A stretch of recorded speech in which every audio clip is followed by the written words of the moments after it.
روسيا، وغيكون مناسبة للتوقيع على مجموعة من الاتفاقيات الثنائية. إذن هذه انتقالة لهذا المؤتمر الصحفي لوزير الخارجية المغربي والروسي، وذلك في أعقاب قمة عربية روسية في المغرب، واللي كتطور التعاون في العديد من القطاعات، كقطاع الطاقة، كقطاع المعادن وغيرها من القطاعات. وعندنا بطبيعة الحال علاقات تقليدية مهمة في مجال الفلاحة وفي مجال الصيد البحري، وكلها مجالات اللي كتعرف واحد التطور كبير. لقاءنا كان مناسبة كذلك باش نتحدثوا على القضايا الإقليمية والدولية، سواء تلك اللي كتهم القارة الإفريقية، اللي كتهم شمال إفريقيا.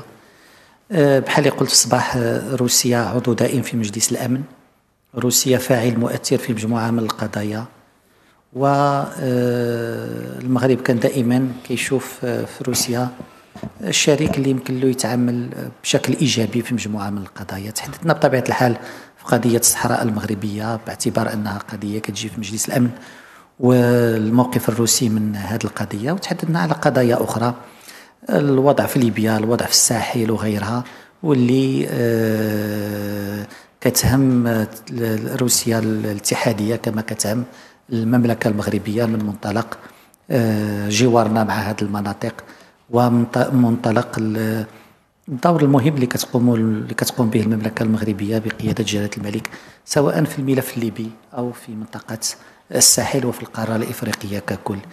إذن كانت هذه فرصة مرة أخرى باش نجددوا المرجعية الأساسية لهذه العلاقة الثنائية اللي هي إعلان الشراكة، باش نأكدوا على العلاقة المتميزة بين جلالة الملك وفخامة الرئيس، العلاقة الشخصية، وكذا على حوارنا الدائم مع سيرجي لافروف. كنتصلوا في كثير من الأحيان حول مجموعة من القضايا اللي كتهم العلاقات الإقليمية والثنائية، وكان دائما النقاش كيكون صريح، النقاش كيكون واضح حول كل هذه القضايا.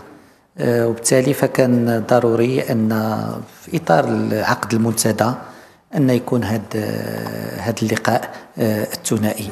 تحدثنا كذلك على الوضع في أوكرانيا، وكتعرفوا موقف المغرب الدائم والثابت منذ البداية، اللي هو دعم وحدة الترابية للدول وسيادتها لكل دول الأعضاء في الأمم المتحدة، اللي هو دعم الحوار والسياسات حسن الجوار، ودعم الحلول السلمية لكل النزاعات في إطار قرارات الأمم المتحدة.